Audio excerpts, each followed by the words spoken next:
So guys, welcome back to the lecture number 4 of solution. 3 lecture already हमने इस chapter का complete कर लिया है. This is lecture number 4. आज हम करेंगे लेक्चर नंबर 4. ठीक है. सोल्यूशन बहुत आराम आराम से सब कुछ चल रहा है. ठीक है. बहुत बढ़िया से हमने पीछे सब कुछ कवर अप किया. This is second chapter of physical chemistry of class 12.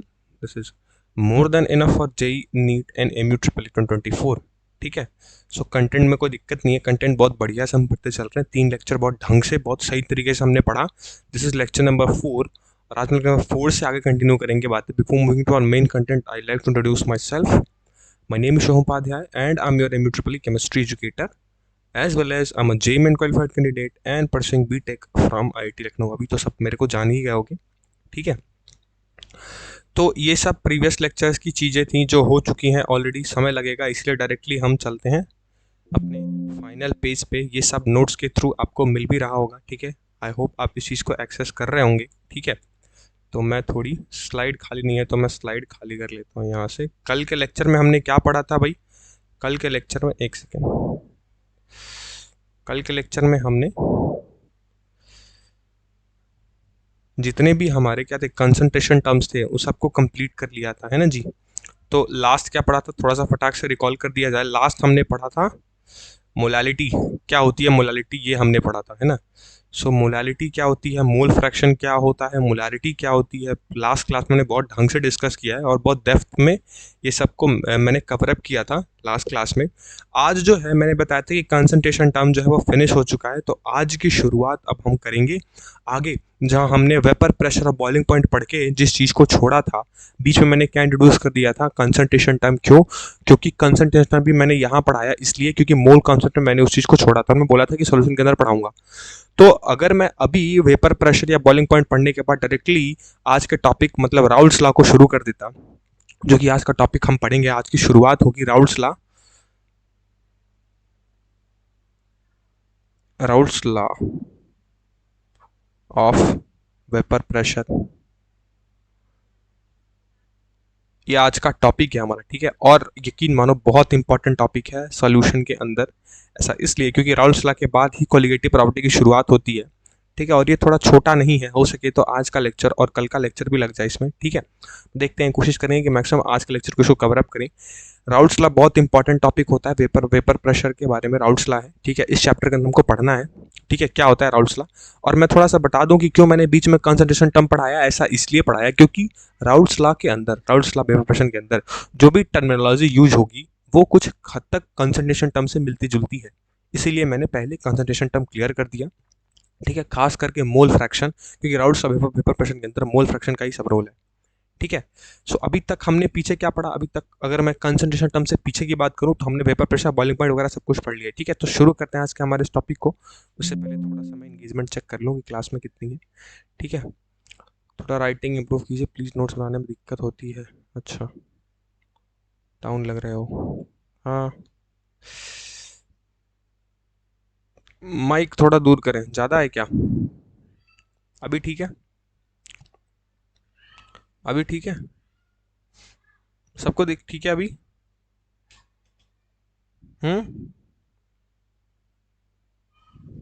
चलिए तो शुरू करते हैं आज के हमारे इस टॉपिक को जो है Raoult's law of vapour pressure. अभी Raoult's law of vapour pressure क्या है समझिए थोड़ा सा. ठीक है. बहुत सिंपल सी चीज़ है Raoult's law of vapour pressure. पहले स्टेटमेंट वाइज इसको मैं तुमको समझा बता देता हूँ, लिखवा देता हूँ. उसके बाद इसी को मैं ढंग से समझाऊंगा, ज़्यादा अच्छे से समझ में आएगा. ठीक है. देखो Raoult's law of vapour pressure क्या बोलता है. Raoult's law of vapour pressure एक ही बात बोलता है कि जो भी पार्शियल वेपर प्रेशर होगा सिर्फ वॉलेटाइल कंपोनेंट का. क्यों? क्योंकि मैंने पीछे बताया है कि कंपोनेंट क्या होते हैं, वॉलेटाइल और नॉन वॉलेटाइल दोनों हो सकते हैं.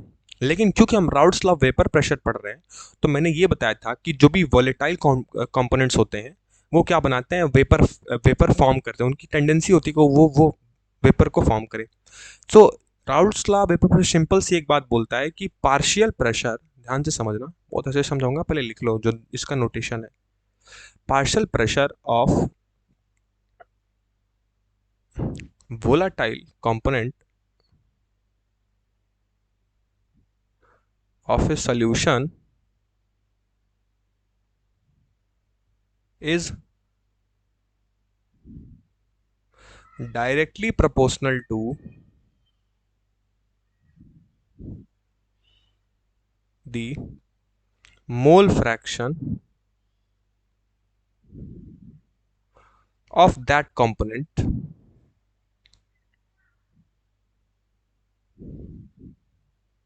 present in the solution.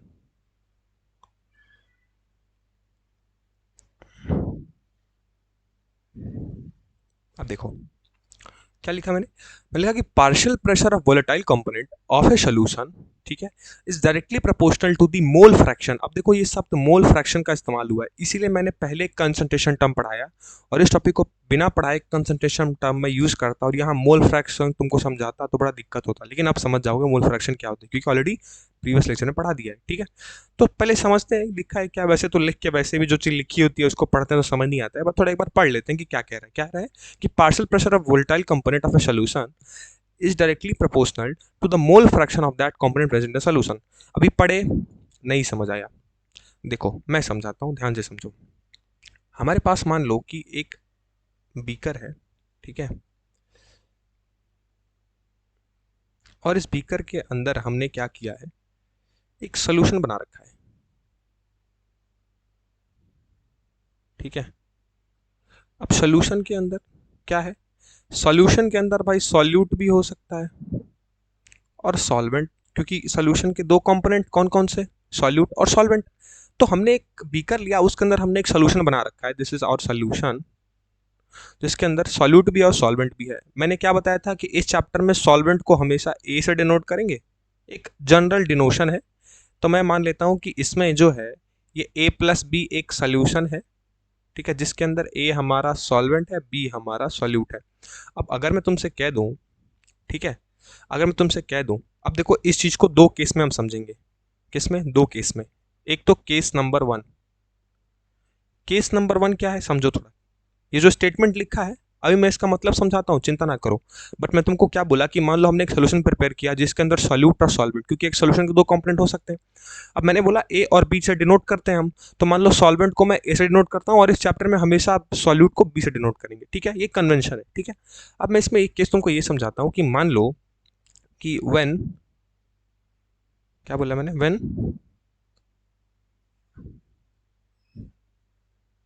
When the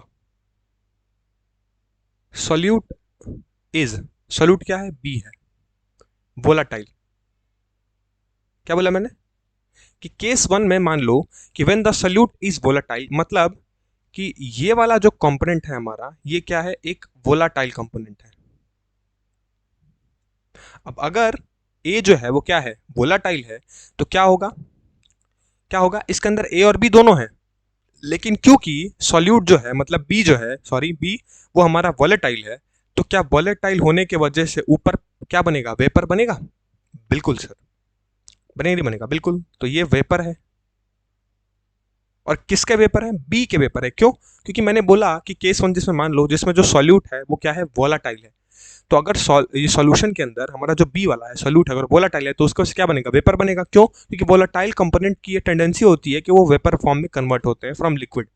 तो ये क्या करेगा, सॉल्यूट की वजह से वेपर आएगा। अब थोड़ा स्टेटमेंट पे चलते हैं। स्टेटमेंट क्या बोला गया कि partial pressure of volatile component, ठीक है, ऑफ ए सोल्यूशन। तो हमने एक सोल्यूशन लिया, उसमें सॉल्यूट था, क्या था, बी था, तो उसका जो पार्शियल प्रेशर होगा, लेट्स से उसको मैं पी से डिनोट करता हूं, किससे, पी से।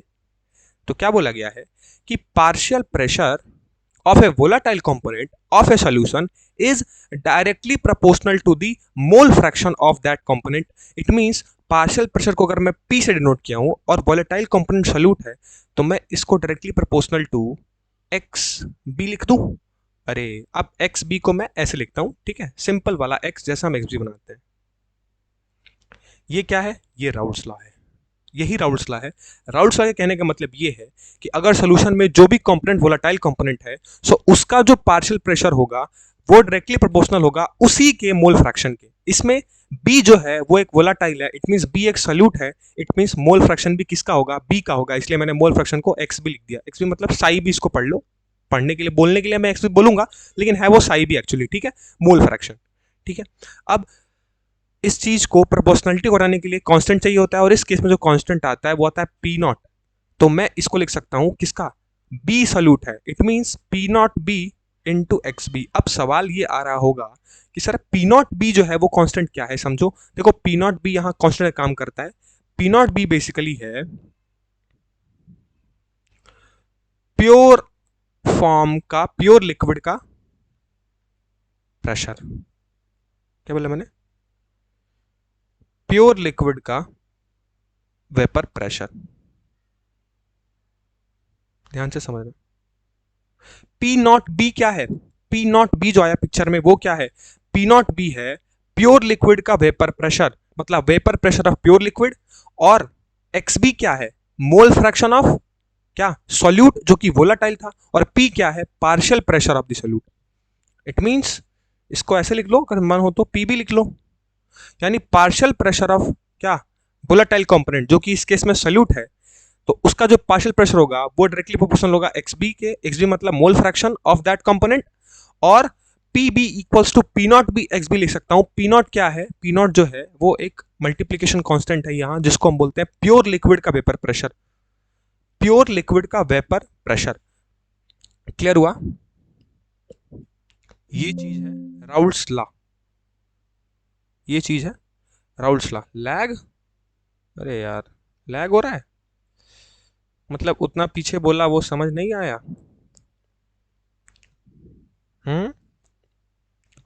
मतलब उतना पीछे बोला वो समझ नहीं आया। हम्म, उतना पीछे बोला वो समझ नहीं आया, लैग आया कि नहीं, सबको आया समझ में कि राउल्ट्स लॉ वेपर प्रेशर क्या है। सब बताओ, सब जितने हैं, आज ज्यादा बच्चे हैं, सब बताओ, सबको समझ आया कि Raoult's law of vapour pressure, वो स्टेटमेंट जो ऊपर लिखी थी वो क्या लिखी थी। जो नए बच्चे हैं वो भी इंटरेक्शन बनाए। नए बच्चे एक दो दिख रहे हैं मेरे को, ठीक है, जो पहली बार आए हैं वो भी थोड़ा इंटरेक्शन बनाए, जिनमें कुछ नाम नीचे दिख रहे हैं मुझे, एमडी दिलशाद, लाइवा नूर, और भी बच्चे हैं। समझ आया तो यस वाई क्लियर लिख दीजिए, ठीक है। चलिए, सिंपल है यार, बहुत सिंपल है। तो ये था, कब था, ये था तब जब हमारा क्या, सॉल्यूट वोलेटाइल था। अब इसी में केस नंबर 1 है, तो अगर एक केस 1 बोल रहा हूं इट मीन जाहिर सी बात है सर इसमें एक और केस भी होगा, केस 2 भी होगा, है ना। सिंपल सी चीज है, अगर नहीं समझा एक बार रिपीट करता हूं जल्दी से। क्या बोला राउल्ट्स लॉ, सिंपल सी चीज ये बोलता है कि partial pressure of volatile component of a solution is directly proportional to the mole fraction of that component present in the solution. मतलब अगर आपने एक सॉल्यूशन बनाया जिसमें सॉल्यूट और सॉल्वेंट दोनों हैं, अब जनरली सॉल्यूट को डिनोट करते हैं बी से, सॉल्वेंट डिनोट करते हैं ए से। तो मान लो मैंने बोल दिया कि केस 1 जिसमें जो सॉल्यूट है वो आपका वोलेटाइल है, तो अगर जो सॉल्यूट है वो आपका वोलेटाइल है, इट मींस बी होगा, क्या होगा, उसकी वजह से वेपर फॉर्म होगा। इट मीन जो वेपर बनेंगे वो किसके होंगे, बी के वेपर होंगे। अब जाहिर सी बात है राउल्ट्स लॉ क्या बोलता है कि पार्शियल प्रेशर, तो अगर पार्शियल प्रेशर को मैं पी बी से डिनोट कर रहा हूं, वो डायरेक्टली प्रोपोर्शनल होगा, कौन सा कंपोनेंट वोलेटाइल है, सॉल्यूट वाला कंपोनेंट वोलेटाइल है, मतलब बी वाला कंपोनेंट वोलेटाइल है, इसलिए मैंने सिर्फ किसका मोल फ्रैक्शन लिया, एक्स बी का। एक्स बी मतलब साई बी समझ लो, उसको एक्स बी से डिनोट किया है, ठीक है, वो मोल फ्रैक्शन है, ठीक। तो सिमिलरली जब प्रोपोर्शनलिटी कांस्टेंट आएंगे तो पी नॉट बी आता है, और पी नॉट बी क्या है, पी नॉट बी है प्योर फॉर्म में जो वेपर प्रेशर होगा वो लिक्विड का, समझ रहे हो, प्योर फॉर्म में लिक्विड का वेपर प्रेशर होगा वो, उस केस में पी नॉट भी होता है, ठीक है, समझे।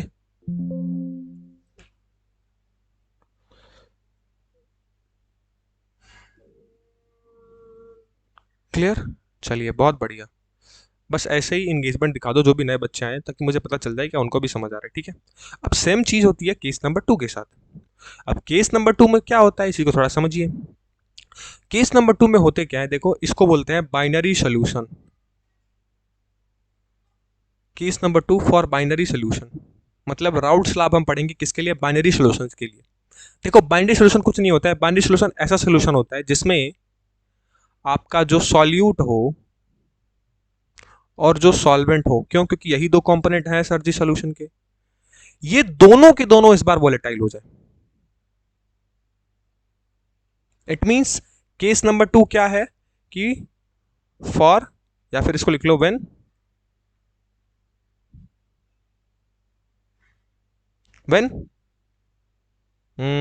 बोथ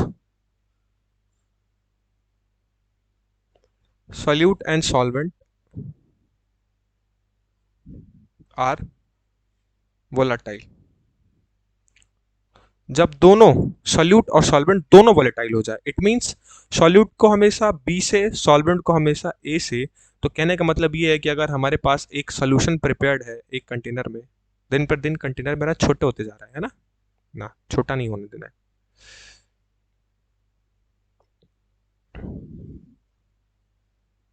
ठीक है, कहने का मतलब ये है कि अगर इसमें ए बी प्रेजेंट है और बी, तो मैं बी को नीले से ड्रॉ कर देता हूं, है ना, ए को येलो से। तो जो इस बार क्या होगा, इस बार मैंने क्या बोला कि सॉल्यूट जो कि बी है जिससे बी को डोनेट कर, और सॉल्वेंट जो कि ए है, दोनों के दोनों वोलेटाइल हो गए। अब अगर दोनों के दोनों वोलेटाइल हो गए तो सिंपल चीज है सर, वोलेटाइल का मतलब कि प्रेशर वेपर, क्या हो, वेपर प्रेशर जनरेट होना। वोलेटाइल का मतलब कि वेपर का फॉर्म होना। इट मींस ऊपर जो प्रेशर आएगा वो किसके, नीले के लिए वजह से भी आएगा जो कि मान लो हमारा सॉल्वेंट है, और पीले की वजह से भी आएगा जो कि हमारा क्या है, सॉल्यूट है। क्यों? क्योंकि इस बार दोनों के दोनों क्या है, इस बार जो वेपर बनेगा वो due to A and B both, दोनों की वजह से बनेगा। क्यों? क्योंकि सर इस दूसरा केस ही है जिसमें हम क्या किए, दोनों को वोलेटाइल बना दिए। अब इस केस में अगर मेरे को क्या लिखना हो, राउल्ट्स लॉ लिखना हो, किसका, वेपर प्रेशर का, तो कैसे लिखेंगे भाई? इस केस में दोनों दोनों क्या हो गया, वोलेटाइल हो गया। अब सिंपल सी चीज है, अब अगर सॉल्यूट सॉल्वेंट दोनों वोलेटाइल हो गया, सो कितनी अच्छी बात है क्या कि अगर मैं सॉल्यूट के लिए लिखूं, अगर मैं सॉल्यूट के लिखूं तो I write it as P B, और इसको हम क्या लिख सकता हूं, P naught B into X B, बिल्कुल लिख सकते हैं सर। सिमिलरली अगर यही चीज मैं सॉल्वेंट के लिए कर दूं तो सॉल्वेंट का पार्शियल प्रेशर अगर राउल्ट्स लॉ के अकॉर्डिंग लिखूं तो मैं क्या लिख सकता हूं, P naught A into X A, बिल्कुल। अब क्योंकि सॉल्यूट और सॉल्वेंट दोनों वोलेटाइल है, सो इस बार पी ए के वजह से भी प्रेशर होगा, वेपर बनेगा, पीबी की वजह से भी क्या बनेगा, वेपर बनेगा। तो इसको वेपर प्रेशर ऑफ सॉल्यूशन लिख सकता हूं, या फिर इसी को टोटल वेपर प्रेशर भी बोला जाता है। चिंता ना करो, क्या बोला, वेपर प्रेशर ऑफ सॉल्यूशन या फिर टोटल वेपर प्रेशर। तो सॉल्यूशन में जो टोटल वेपर बन रहा है वो किसके वजह से बन रहा है, ए और बी दोनों की वजह से बन रहा है। It means partial pressure of A plus partial pressure of B. लिख सकता हूं नहीं लिख सकता हूं, बिल्कुल लिख सकते हैं sir. It means total solution का जो प्रेशर होगा पीएस, या फिर उसी को पीटी लिख दो जिसको टोटल प्रे, प्रे, वे, वेपर प्रेशर बोलते हैं ना, कहाँ गया, टोटल वेपर प्रेशर बोलते हैं, ठीक है हाँ। तो पीएस जो है या फिर पीटी क्या है, दोनों के सॉल्यूशन की वेपर प्रेशर है या फिर टोटल वेपर प्रेशर है। सो वो ए की वजह से भी है और बी की वजह से भी है, इसीलिए पीए प्लस पीबी दोनों मैंने लिखा। इट मींस मैं पूरे सॉल्यूशन का कैसे लिख सकता हूं, पीए हमारे पास क्या है सर जी, पीए है P naught A X A, plus PB क्या है तुम्हारा, P naught B X B. So ये है तुम्हारा राउल्ट्स लॉ किसके लिए, फॉर बाइनरी सोल्यूशन, या फिर कह लो जिसमें सॉल्यूट और सॉल्वेंट दोनों ही दोनों क्या है, दोनों के दोनों वोलेटाइल हो, दोनों के दोनों वोलेटाइल हो। सो केस नंबर 1 जब सिर्फ सॉल्यूट वोलेटाइल था, या फिर सॉल्वेंट वोलेटाइल हो सकता है, कोई दिक्कत नहीं है। मतलब दोनों समझने का सिंपल सी चीज ये है, अगर कोई एक वोलेटाइल हो तो सिंपली एक का हम क्या लिख सकते हैं, डायरेक्टली प्रोपोर्शनल कर देंगे किसके, उसके मोल फ्रैक्शन के कंपोनेंट के। तो अगर कोई एक कंपोनेंट वोलेटाइल है तो राउल्ट्स लॉ के हिसाब से क्या हो जाएगा, मोल फ्रैक्शन जो होगा वो डायरेक्टली प्रोपोर्शनल हो जाएगा उसी कंपोनेंट का। लेकिन अगर दोनों के दोनों हो गए, it means total vapour pressure या फिर वेपर प्रेशर ऑफ सोल्यूशन अगर हम निकालना हो तो क्या करेंगे, इंडिविजुअली क्या होगा, दोनों का सम करेंगे, मतलब P A plus P B, और पी ए है P naught A into X है और पी बी है P naught B into X B. तो सिमिलरली टोटल जो तुम्हारा प्रेशर होगा वेपर प्रेशर, वो सोल्यूशन का कह लो या फिर पीटी पीएस लिख लो या पीटी लिख लो, क्या हो जाएगा, P naught A into X A plus P naught B into X B. Clear? चलते हैं चैट सेकंड की तरफ। लो क्वालिटी, ओहो, क्लियर है, कोई डाउट वाउट? रुको, अब एक चीज़ और करता हूँ, क्योंकि अगर नोट्स वगैरह देखोगे तो इसमें थोड़ा दिक्कत होगा, तो मैं क्या करता हूँ, सबको बारी बारी से लिख देता हूँ। PS कह लो, PT कह लो, क्या है ये, P0A × x plus P0B × XB। अब देखो डिनोशन लिख लो थोड़ा सा, क्या है, PT या फिर PS, ये क्या है, टोटल वेपर प्रेशर है।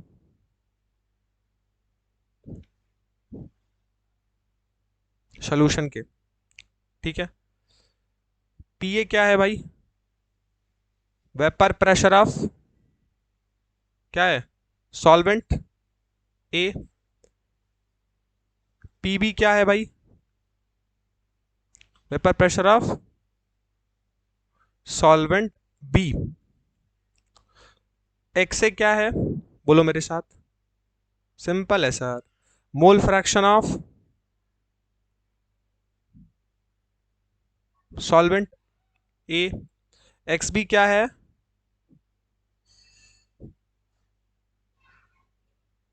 मोल fraction of solute B। P0A क्या है, बोलो, pressure, vapour pressure of pure liquid.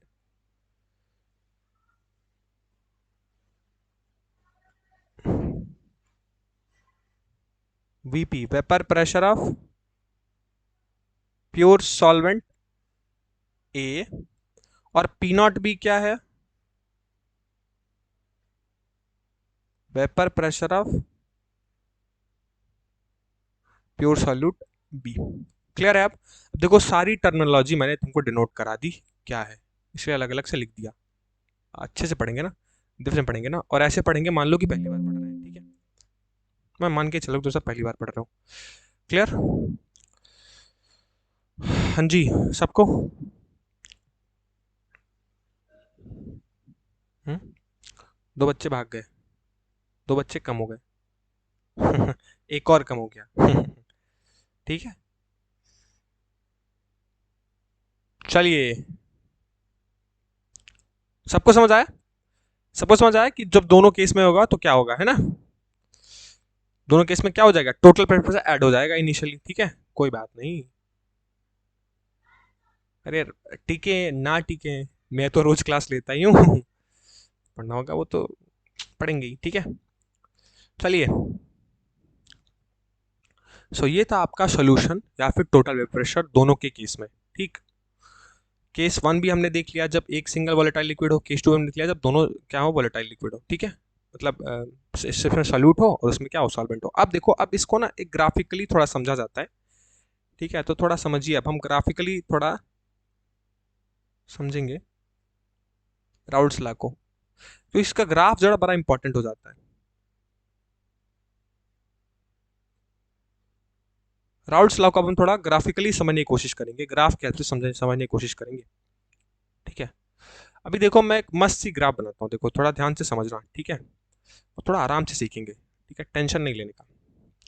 मैं एक ऐसा ग्राफ बनाता हूँ, ठीक है, मान लो मैं पहले तुमको बता देता हूँ केस टू के लिए ग्राफ, फिर केस वन के लिए करा दूंगा। केस टू क्या था, व्हेन, बोलो केस टू क्या था, when both solute and solvent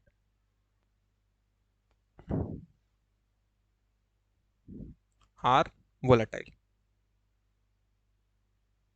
मतलब समझ लो कि टू वोलेटाइल लिक्विड के लिए इसको ये भी लिख सकते हैं, टू वोलेटाइल लिक्विड्स है,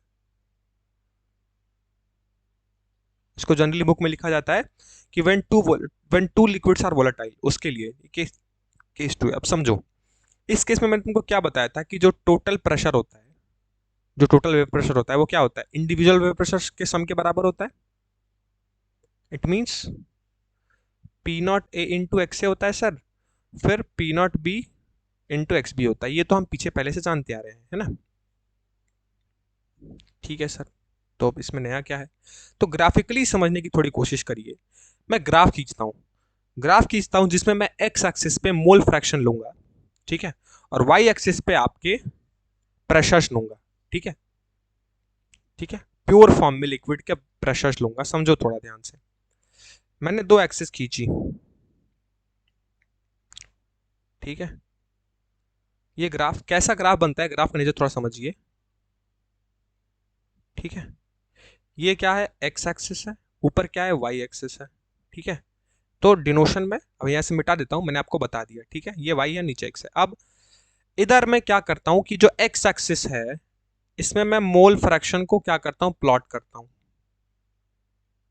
मोल फ्रैक्शन को प्लॉट करता हूँ। अभी जरा मुझे ये बताओ कि अगर मैं थोड़ा क्या इस पर्टिकुलर तुम्हारा जो केस 2 है इसमें मैं अगर तुमसे टोटल वेपर प्रेशर पूछूं तो इसमें तुमको क्या पता चलेगा कि सर एक्स ए भी है और एक्स बी भी है। क्यों? क्योंकि दोनों के दोनों क्या है, वोलेटाइल है। सो एक्स ए भी पार्टिसिपेट कर रहा है और एक्स बी भी पार्टिसिपेट कर रहा है। तो अगर मैं ग्राफ बनाऊंगा तो मेरे को दोनों का डिनोशन दिखाना पड़ेगा ना, एक्स और एक्स बी दोनों। सो मैं मान के चलता हूं कि ये वाला जो पॉइंट है और ये वाला जो पॉइंट है, ये दो पॉइंट है। ठीक है, ठीक है, एक ये वाली एक ये वाली। अब ये मान के चलता हूं मैं यहां क्या कि यहां एक्स ए जो है उसकी वैल्यू 1 है और एक्स बी की वैल्यू 0 है। सिमिलरली जो दूसरा पॉइंट है वहां मैं उल्टा कर दूंगा, यहां मैं क्या करूंगा, यहां कह दूंगा कि यहां जो मोल फ्रैक्शन ऑफ ए है वो 0 हो गया और यहां मोल फ्रैक्शन ऑफ बी जो है वो 1 हो गया। ठीक है, सबको दिख तो रहा होगा ना।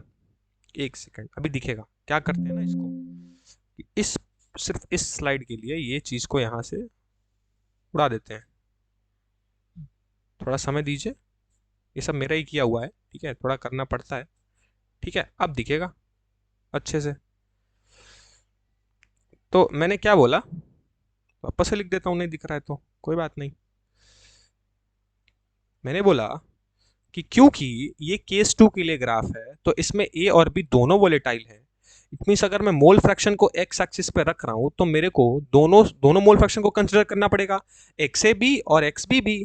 तो मैं मान के चलता हूं कि जो पहला पॉइंट है हमारा, इस पे जो आपकी एक्स ए की वैल्यू है वो 1 है और एक्स बी की वैल्यू जो है वो 0 है। सिमिलरली यहाँ उल्टा हो जाएगा, एक्स ए की वैल्यू हो जाएगी 0 और एक्स बी की वैल्यू क्या हो जाएगी, 1 हो जाएगी। और ये जो वाई एक्सिस है ये प्रेशर दिखा रहा है, किसका, वेपर प्रेशर दिखा रहा है प्योर लिक्विड का। किसका दिखा रहा है, vapour pressure of pure liquid.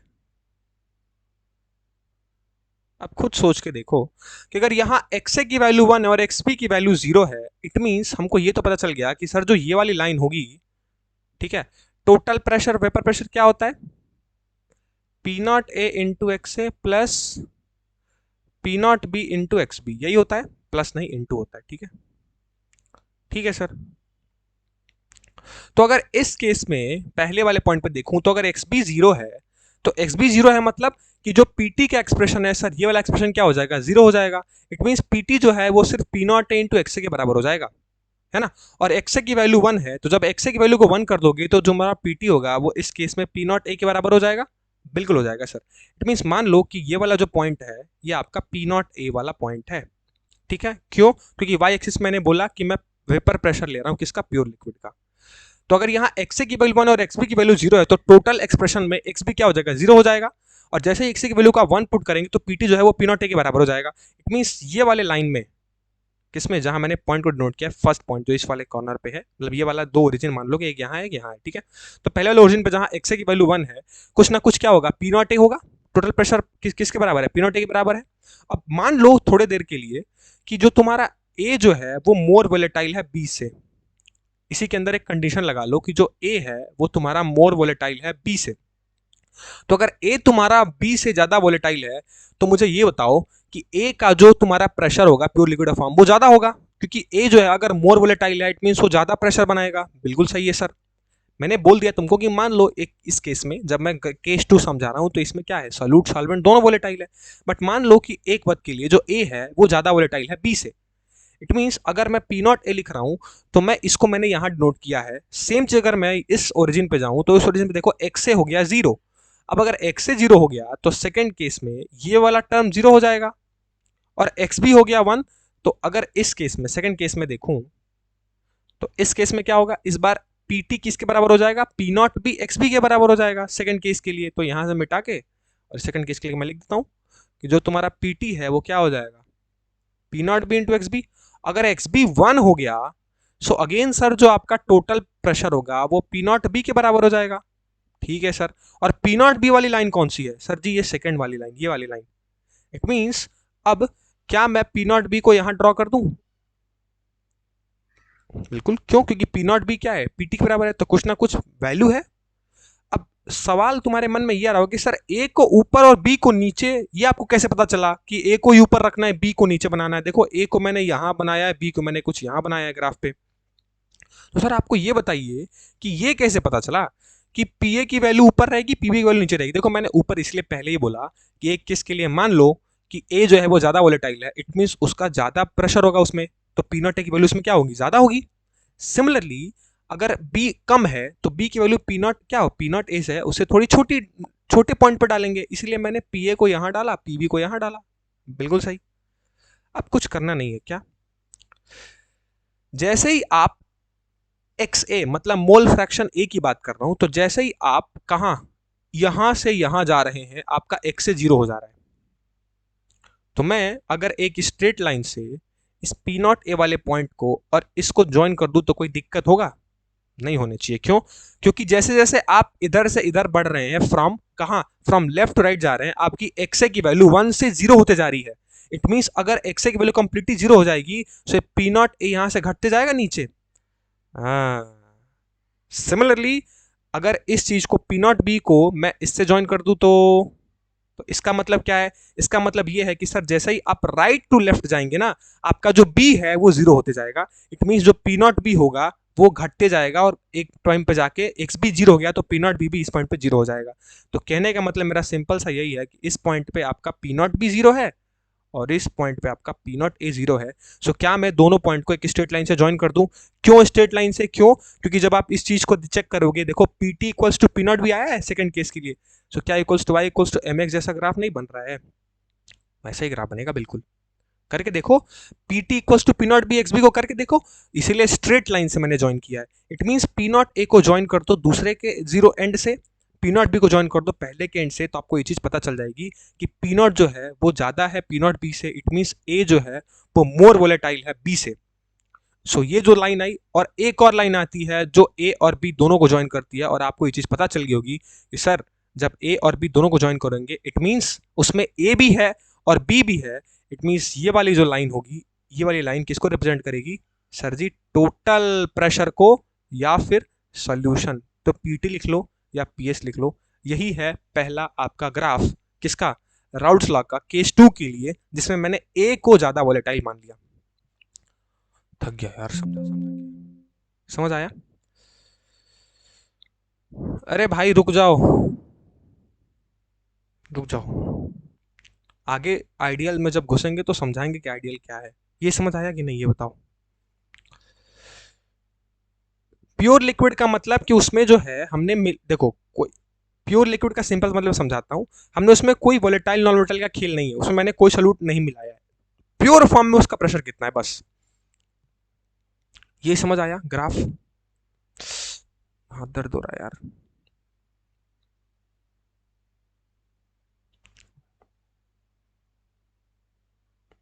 समझ आया? सबको समझ आया? समझ आएगी नहीं? तो प्योर फॉर्म में वही तो है, उसमें कोई volatile non volatile solute volt का झंझट नहीं। ठीक है, ये ग्राफ सबको समझ आया? देखो एक और भागा कोई, अभी तक पेशेंस बना के रखा था वो भी भाग गया। ये ग्राफ समझ आया सबको कि ये ग्राफ है वो ड्रॉ कैसे हुआ? सिमिलरली एक एंड पे हमको एक्स से करना है, दूसरे एंड पे हमको एक्स भी लेना है, और फिर आप उसके अकॉर्डिंग ग्राफ बनाएंगे। ठीक है, चेक करना है कि किधर से किधर जाने पे क्या वाला टर्म जीरो हो रहा है।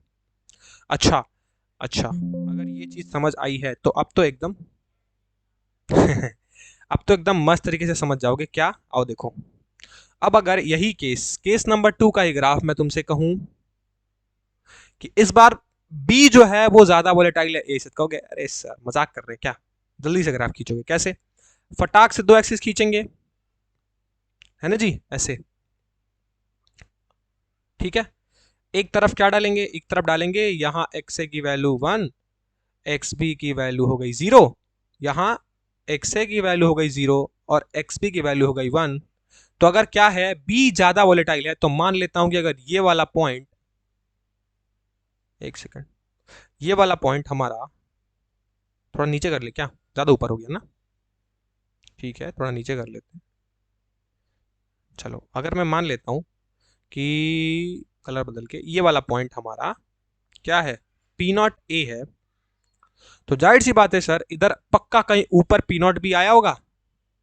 अब कुछ नहीं करना है, करना क्या है ग्राफ के लिए, पी नॉट बी को ये वाले ओरिजिन से ज्वाइन कर दीजिए, पी नॉट ए को ये वाले ओरिजिन से ज्वाइन कर दीजिए, और आपसे कोई कहे कि एक और लाइन, कौन सी लाइन, टोटल प्रेशर वाली लाइन कौन सी है, तो ये है, ये लाइन पीटी की है, या फिर इसी को पीएस कह लो। ठीक है, ढंग से ज्वाइन नहीं हुआ है क्या, कोई बात नहीं, ज्वाइन कर लेते हैं अभी। अब देखो, पिछले केस का ग्राफ और ये वाले केस का ग्राफ आपको अंतर दिख रहा है, बिल्कुल दिख रहा है। क्यों, इस केस में मैंने क्या बोल दिया कि सॉल्यूट जो है वो मोर वोलाटाइल है एज कंपेयर टू सॉल्वेंट। ठीक है, अब तो मुझे लगता है कि कभी राउल्ट्स लॉ का ग्राफ बोलोगे ही नहीं। पी नॉट बी भी ज्यादा हो सकता है क्या, अरे यार, पी नॉट बी वो रिप्रेजेंटेशन है, ये एक्चुअली क्या है, ये वाला पॉइंट क्या रिप्रेजेंट कर रहा है, ये वाला point P B equals to P naught B X B represent कर रहा है, समझ रहे हो। तो अगर b ज्यादा इट मींस pb की वैल्यू ज्यादा, अब pb की वैल्यू को xb मैंने यहां इस वाले एक्सिस पे रिप्रेजेंट कर दिया, सो p नॉट भी मेरे को यहां रिप्रेजेंट करना पड़ेगा ना, इसलिए मेरा सिर्फ रिप्रेजेंटेशन है। अरे y equals mx plus c से कर लो यार, समझ रहे हो। ये तुम्हारी pb की लाइन है, ये तुम्हारी pa की लाइन है, और ये तुम्हारी pt की लाइन है। ठीक है, pa pb और pt की लाइन है, समझ रहे हो। ये वाली लाइन तुम्हारी pb की लाइन है, ये वाली तुम्हारी pa की लाइन है। ठीक, और जो पी नॉट बी और पी नॉट ए है ना, ये basically Y equals to M X के हिसाब से पुट किया गया है कि अगर एक्स एक्सिस मैंने बी को लिया, सो पी नॉट बी को हम क्या, क्योंकि ज्यादा वोलेटाइल है इसलिए पी नॉट बी थोड़ा ऊपर रहेगा, और अगर ए जो है वो कम वोलेटाइल है इसलिए मैंने पी नॉट ए को थोड़ा नीचे ड्रॉ किया, बस, और कुछ नहीं है ये। ठीक है, सिर्फ हाँ, सिर्फ Y equals to M X plus C के अकॉर्डिंग वो जो वैल्यू रखते हैं हम, बस वो वैल्यू कम और ज्यादा है। ठीक है, हाँ,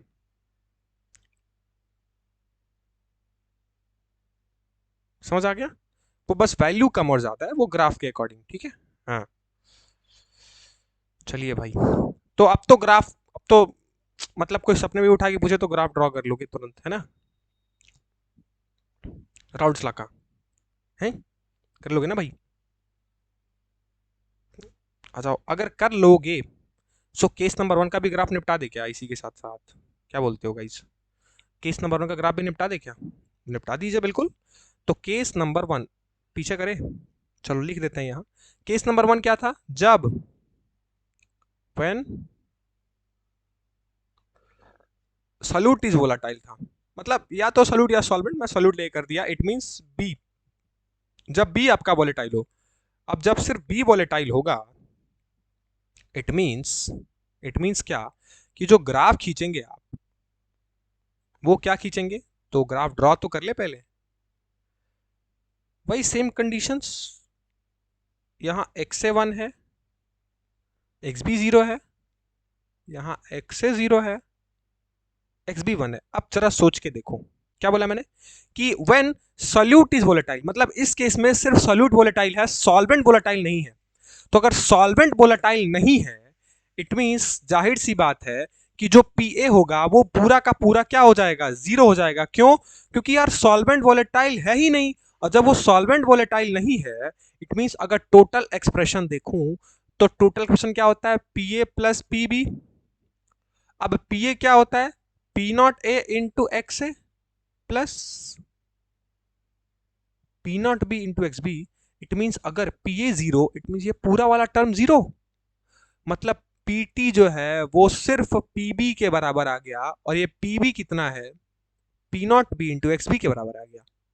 मतलब कहने का मतलब ये है कि सर सिर्फ और सिर्फ अगर मैं पी नॉट बी को यहां ड्रॉ कर दूं, सो सिर्फ और सिर्फ जो ग्राफ होगा वो क्या होगा आपका,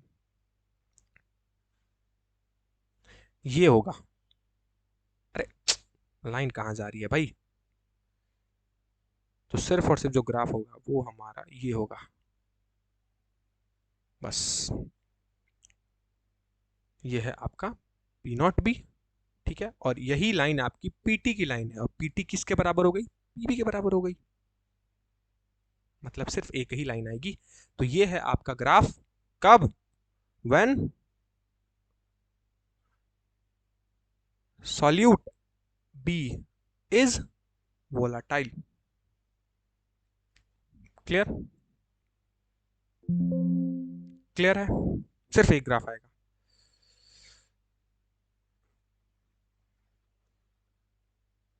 टाइम पर आ जाती वरना वेट करना पड़ता। क्या पूछ रही है भाई? अच्छा, ललित सर की क्लास है, कोई बात नहीं, वो छोड़ो, उनकी क्लास का इन्फॉर्मेशन छोड़ो, अभी क्लियर है कि नहीं ये बताओ सब, ठीक है? बाद में क्लास का कंफ्यूजन दूर करना, एट द एंड बातें कर लेना, ठीक है? क्लियर? सान्या तुमको भी क्लियर हो गया? सबको क्लियर है? और इफा तारी क्लियर है? चलिए, बढ़िया बढ़िया बढ़िया। समझ आया ना ये कि सिंगल क्यों आएगा? क्योंकि यार एक ही है तुम्हारा, क्या है, वॉलेटाइल, जिसके वजह से ग्राफ जो है वो अगला तो प्रेशर बनाएगा नहीं, है ना, है ना? बहुत मजा, बहुत मजा, बहुत मजा। चलिए, अब एक और जिसमें रह गई, क्या रह गई, थोड़ा समझाता हूँ, देखो आगे, जिसमें हमको एक रिलेशन देखना होता है। तो एक और टॉपिक है इसी के अंदर, अगला लिखेंगे, relation between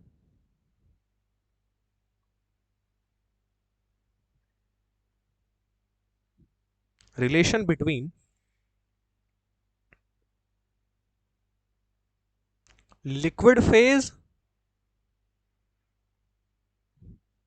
and vapour phase कह लो या वेपर प्रेशर कह लो, एक ही बात है, वेपर फेज में वेपर प्रेशर ही तो होगा।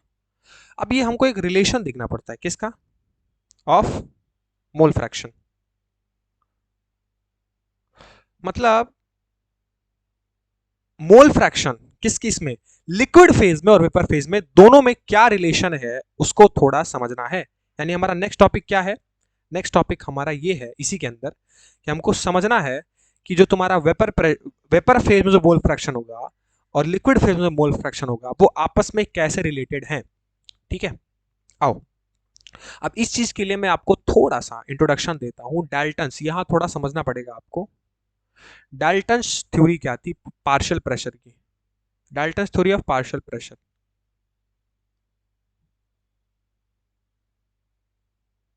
समझो थोड़ा सा क्या होता है ये। बहुत सिंपल से, बहुत छोटी थ्योरी है, ज्यादा कोई कुछ नहीं है, मैं समझा देता हूँ बस तुमको, कहने का मतलब क्या था। डाल्टन ने भी अपनी एक पार्शियल प्रेशर की थ्योरी दी थी, ठीक है, वो समझो थोड़ा सा क्या था। उसके बाद इस टॉपिक को समझाऊंगा तो ज्यादा मस्त तरीके से समझ में आएगा, ठीक है? और क्या है मैं आपको समझा दूंगा, चिंता ना करिए।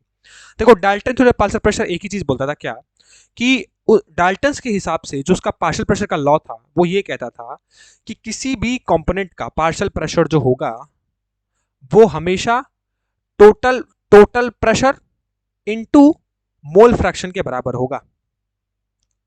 क्या बोला मैंने? डाल्टन्स के हिसाब से किसी भी कंपोनेंट, एक सॉल्यूशन में सॉल्वेंट और सॉल्यूट दो कंपोनेंट है, ए और बी मान लो, तो किसी एक का भी अगर मैं प्रेशर लिखूंगा पार्शियल प्रेशर, तो किसी एक का पार्शियल प्रेशर जो होगा वो उसके टोटल प्रेशर इनटू उसके मोल फ्रैक्शन के बराबर होगा। फॉर एग्जांपल अगर मैं लिखूं पी ए, सो डाल्टन्स के हिसाब से, राउल्ट्स के हिसाब से नहीं, डाल्टन्स के हिसाब से अगर मैं सॉल्वेंट यानी सॉल्वेंट ए का अगर मैं पार्शियल प्रेशर लिखता हूं, सो I'll write it as PA is equals to PT into XA. Similarly अगर मैं सॉल्यूट के लिए लिखता तो PB is equals to PT into XB. अच्छा, PT पता है क्या है? PT क्या है? Total pressure. और अभी पीछे मैंने आपको बताया है कि टोटल प्रेशर क्या होता है राउल्ट्स लॉ के हिसाब से, अभी पीछे पढ़ा है सबने। क्या होता है टोटल प्रेशर? अरे टोटल प्रेशर में ए और बी दोनों दोनों कंसिडर होगा। इट मींस टोटल प्रेशर को मैं क्या लिख सकता हूं, P naught A into X A plus P naught B into X B. तो अगर मेरे को डाल्टन्स के हिसाब से पीए को लिखना है तो पीटी को मैं किससे रिप्लेस कर दूं, P naught A into X A plus P naught B into X B into X A. Okay sir, ये डाल्टन्स की थ्योरी थी, बस सिंपल सी थ्योरी। सिमिलरली अगर मैं पी भी लिखता तो डाल्टन्स के हिसाब से क्या लिखता, P naught A into X A plus P naught B into X B into X B. चलो, छोटी सी थ्योरी थी डाल्टन्स की, इसीलिए इसको अलग टॉपिक में नहीं इसी के अंदर पढ़ा देता हूं। और पढ़ाने का क्या सेंस बनता है अभी समझाऊंगा, जो हमने रिलेशन पीछे पढ़ा है उसको निकालने के लिए। क्लियर है? क्लियर है डाल्टन्स की थ्योरी? जल्दी बताओ, ये डाल्टन थ्योरी समझ आई कि ये जो इतना मैंने स्टेटमेंट लिखा बड़ा सा कैसे लिख दिया, है ना? समझ में आया कि नहीं ये बताओ, इसलिए आराम आराम से लेके चल रहा हूं। डाल्टन्स की थ्योरी थी ये, ठीक है, पार्शियल प्रेशर के लिए। ये कैसे इतना बड़ा एक्सप्रेशन लिख दिया, सबको समझ आया? सिंपल है यार, सिंपल है, बस टोटल प्रेशर को खोल दो, बाकी और कुछ नहीं। ठीक ठीक ठीक है, ठीक है। अब देखो, अब ये चीज समझ में आ गई ना, अब कुछ नहीं करना है, अब आओ समझाता हूं तुमको। हमको क्या चेक, क्या रिलेशन निकालना था? हमको रिलेशन निकालना था relation between liquid phase and vapour phase. अच्छा, लिक्विड फेज वेपर फेज क्या होता है, थोड़ा ये समझना चाहोगे? अरे यही तो होता है, अगर मान लो मैं एक कंटेनर लिया, तो अगर कंटेनर लिया तो अगर ये लिक्विड का लेवल है और ये आपका क्या है, बोलो, डॉट से क्या रिप्रेजेंट करते हैं, मान लो ये हमारा प्रेशर है। सो ये आपका वेपर फेज और ये आपका लिक्विड फेज, ठीक है। अब दोनों फेज में क्या रिलेशन है, किसके, उसके मोल फ्रैक्शन के बीच, यही ये टॉपिक कहता है, मतलब relation between liquid phase and vapour phase, दोनों के मोल फ्रैक्शन में क्या रिलेशन है उसको स्टेब्लिश करना है। तो आइए थोड़ा कुछ मेरे साथ टर्म लिखिए, पहले टर्म क्या लिखिए, पहले ये लिख लीजिए, क्योंकि एक लिक्विड, मान लो हमारे पास ये हमारा एक लिक्विड सोल्यूशन है, तो मान लो इसके अंदर क्या है, ए और बी दोनों प्रेजेंट है, ठीक है। तो अगर ए और बी दोनों प्रेजेंट है और मान के चलता हूं मैं कि ए और बी दोनों वोलेटाइल है, इट मींस अगर मैं तुमको कहता हूं कि दोनों वोलेटाइल हैं, तो क्या वेपर फेज में भी ये दोनों प्रेजेंट होंगे? बिल्कुल होंगे, ए और बी दोनों होंगे। क्यों? क्योंकि ए की वजह से भी वेपर बनेगा, बी की वजह से वेपर वेपर बनेगा। क्यों? क्योंकि बोथ आर वोलेटाइल, तो हमने एक वोलेटाइल लिक्विड लिया है, मतलब एक वोलेटाइल सोल्यूशन लिया है, और इस सोल्यूशन में ए और बी दोनों है, दोनों दोनों वोलेटाइल है। तो अगर लिक्विड फेज में भी ए और बी है, तो जाहिर सी बात है सर, दोनों वेपर बनाएंगे, तो वेपर फेज में भी ए और बी होंगे। तो अब थोड़ा एक डिनोशन समझो, क्यों? डिनोशन थोड़ा अलग अलग होता है, इसलिए कंफ्यूज होना होने के लिए पहले मैं सब डिनोशन तुमको सिखा देता हूं। क्या? सबसे पहली चीज, एक्स ए क्या होता है? बोलोगे क्या बात कर रहे हो सर, पीछे पड़ क्या है, क्या है बोलो? मोल फ्रैक्शन होता है। किसका होता है sir? Of A in the solution. Similarly X B क्या होता है? क्या बात कर रहे हो sir, mole fraction of B, अभी तो पढ़ के आए पीछे, इन द सोल्यूशन। अब एक और चीज लिखूंगा, क्या? वाई ए और वाई बी। अब इस चीज को समझना है, ये इसलिए पहले तुमको समझाया, ये होता है मोल fraction of A in vapour phase, और ये दोनों लिक्विड फेज। यही बस डिनोशन तुमको समझाना है, इसलिए मैंने अलग अलग पहले डिनोशन लिखा। ये दोनों लिक्विड फेज के लिए, जो अभी हम पीछे किसके लिए करते आ रहे थे, लिक्विड के लिए सब, लेकिन मोल fraction of A in vapour phase in solution. और वाई बी क्या है? मोल fraction of be in vapour phase in solution, ठीक है। तो ये डिनोशन मुझे थोड़ा तुमको बताना था कि एक्स से एक्स बी लिक्विड फेज के लिए किसका मोल फ्रैक्शन, वाई ए वाई बी वेपर फेज के लिए सोल्यूशन में मोल फ्रैक्शन। अब ये तो तुमको पता चल गया, ठीक है। अब अगर तुमको क्या एक्स से एक्स बी वाई ए वाई बी में रिलेशन चाहिए, क्यों? क्योंकि यही तो टॉपिक है, क्या कि relation between liquid phase and vapour phase of mole fraction. मतलब हमको क्या स्टैब्लिश करना है सर? रिलेशन स्टैब्लिश करना है, किस किस के बीच? एक्स से एक्स बी वाई ए वाई बी, मतलब एक्स ए वाला वाई ए वाला से कैसे रिलेट करता है, एक्स बी वाला वाई बी वाला से कैसे रिलेट करता है। आओ अब वही चीज समझना है, ठीक है। अब देखो रिलेशन निकालने के लिए कुछ नहीं करना है, बस कंबाइन कर दो। क्या बोले सर, क्या कंबाइन कर दो? Combine Dalton's law and Raoult's law है, कंबाइन कर दे। हाँ बिल्कुल, दोनों को एक साथ कर दो कंबाइन। जब आप दोनों को एक साथ कंबाइन करोगे, सो क्योंकि वेपर फेज में भी या लिक्विड फेज में भी दोनों में क्या है, ए है और बी है, तो पहले फॉर ए के लिए कर लो।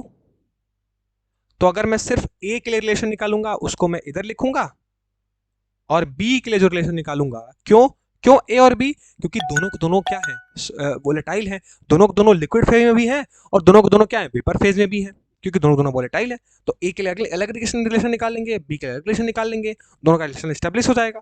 तो करना क्या है, कंबाइन कर दीजिए किसको, डाल्टन्स लॉ और राउल्ट्स लॉ। अच्छा, डाल्टन्स लॉ और राउल्ट्स लॉ, ए के लिए अगर मैं डाल्टन्स लॉ लिखूंगा तो डाल्टन्स लॉ क्या बोलता है सर, डाल्टन्स लॉ ये बोलता है कि अगर ए के लिए मेरे को लिखना है तो मैं पीटी इंटू एक्स से लिखूंगा। सो डाल्टन्स लॉ मतलब पीटी इंटू एक्स से, और कंबाइन कर दीजिए, कंबाइन मतलब इसे बराबर कर दीजिए किसके, राउल्ट्स लॉ के। राउल्ट्स लॉ के लिए ए कैसे लिखता है, अरे sir P naught A into X से। सिमिलरली बी के लिए, अगर बी के लिए Dalton's law is equals to Raoult's law कर दूं, कंबाइन का मतलब यह समझ ली कि Dalton's law is equals to Raoult's law कर दो। तो अगर ए के लिए मैं Dalton's law is equals to Raoult's law करूंगा, तो ए के लिए डाल्टन्स लॉ क्या कहता है, पीटी इंटू एक्स से, और राउल्ट्स लॉ क्या कहता है, P naught A into X से। सिमिलरली बी के लिए करूंगा, सो बी के लिए डाल्टन्स लॉ क्या कहता है, P naught PT into X B is equals to P naught B into X B, ठीक है।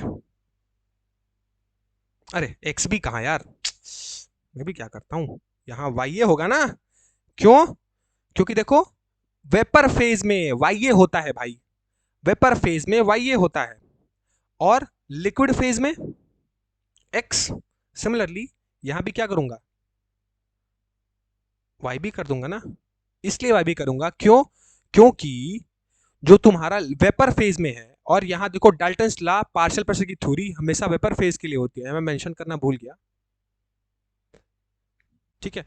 तो एक बात के लिए इसको x से हटा ही दो, इसको y कर दो, क्योंकि अगर मैंने डिनोशन उधर बदल दिया तो इसको y कर लो, ठीक है। अभी मेरे को याद आया कि मैं पीछे भी x करते आ रहा हूँ, ठीक है, और डिनोशन बदल दिया y से, तो इसको y कर लो, कोई बात नहीं। तो सेम चीज यहाँ क्या हो जाएगी,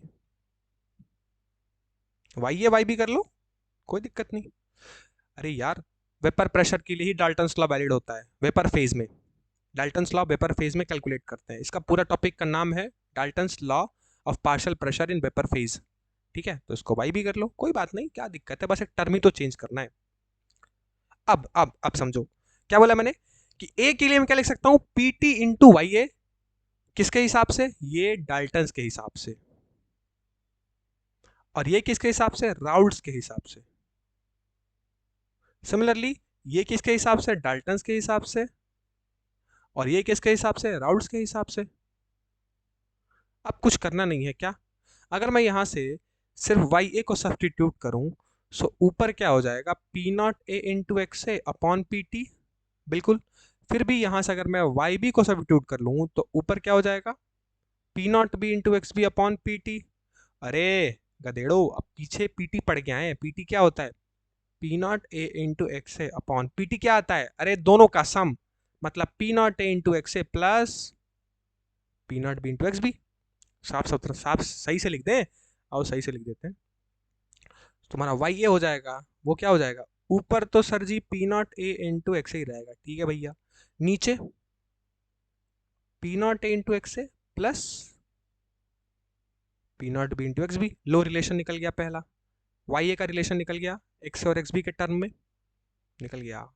सिमिलरली अगर वाई बी को निकालूं, अरे वाइट से लिखता हूँ, अगर वाई बी को निकालूं तो यहाँ क्या लिख सकता हूँ, ऊपर P naught B into X B रहेगा, नीचे P naught into X A plus P naught B into X B. लो भाई सेकंड रिलेशन भी निकल गया वाई बी का in terms of A XA and XB। Clear है? क्लियर सबको? क्लियर सबको? जल्दी से जल्दी से जल्दी से। ये रिलेशन क्लियर हुआ सबको? डाल्टन से लेके अभी तक, डाल्टन से लेके अभी तक। अरे डोंट वरी, जब क्वेश्चन आएगा तो बताओ। अरे यार सिंपल से क्वेश्चन आते हैं इसमें तो, पी नॉट इंटू एक्सेस से राउल्स लॉ से ही ज्यादातर क्वेश्चन पूछा जाता है। रिलेशन का ही पूछ लेगा तो रेशियो में पूछ लेगा, वाई अपन वाई बी करने के लिए कह देगा, ठीक है? तो इससे जनरली रिलेशन वाले सवाल आते हैं, ठीक है? वाई अपन वाई बी करने के लिए कह देगा, या फिर दोनों में रिलेशन स्टेब्लिश करने के लिए कह देगा, या फिर ये रिलेशन भी स्टेब्लिश के लिए कह देगा सवाल में, रिलेशन निकालने के भी कह देता है सवाल में, ठीक है? एकदम झकास समझ आ गया, अरे वाह बहुत बढ़िया। इसमें याद क्या रखना है? देखो इसमें याद कुछ नहीं रखना है, याद सिर्फ ये रख लो कि जब भी रिलेशन, अगर आप रिलेशन नहीं भी याद होता है ना, तो खुद स्टेब्लिश कर लेना। स्टेब्लिश कैसे कर लेना? डाल्टन्स लॉ में आप क्या वेपर फेज में लिखना, किसको? मोल फ्रैक्शन को। और वेपर फेज में मोल फ्रैक्शन क्या होता है? वाई ए और वाई बी। और राउल्ट्स लॉ में लिक्विड फेज में रखना एक्स ए और एक्स बी। अब कुछ मत करना, Dalton's phase is equals to Raoult's phase. तो अगर राउल्ट्स लॉ याद है और डाल्टन्स लॉ याद है, बस तुमको याद रखना है राउल्ट्स लॉ और डाल्टन्स लॉ दोनों याद है। तो रिलेशन अगर कभी नहीं भी याद होता है तो स्टेब्लिश करने के लिए आप इक्वल टू करके और अलग अलग कर लेना। तो वाई ए भी आ जाएगा आपका P naught into X upon P T, Y भी आ जाएगा P naught B X B upon P T. अब आप दोनों को क्या कीजिए, पी टी को खोल दीजिए, P naught into X A P naught B into X B, फिर पी टी को खोल दीजिए, P naught into X A plus P naught B into X B. हाँ समझ आया? समझ आया? कर देंगे अभी, अभी सब इंपॉर्टेंट है इस लेक्चर में, सब इंपॉर्टेंट है जितना पढ़ा है, ठीक है? क्लियर हो गया भैया? सबको क्लियर हो गया? समझ आया सबको? समझ आया ये रिलेशन कैसे स्टेब्लिश हुआ?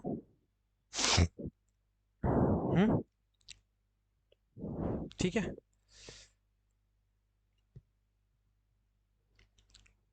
अच्छे से ढंग से। चलो चलो चलो, तो अब ढंग से क्लियर हो गया तो टाइम तो हो चुका है, ठीक है? तो आज की क्लास को यहीं वाइंड अप करेंगे हम, मिलेंगे आपसे नेक्स्ट सेशन में। और कल कल कल बेसिकली कल क्या होगा, कल शुरू करेंगे आइडियल एंड नॉन आइडियल। अब मजा आएगा, क्यों?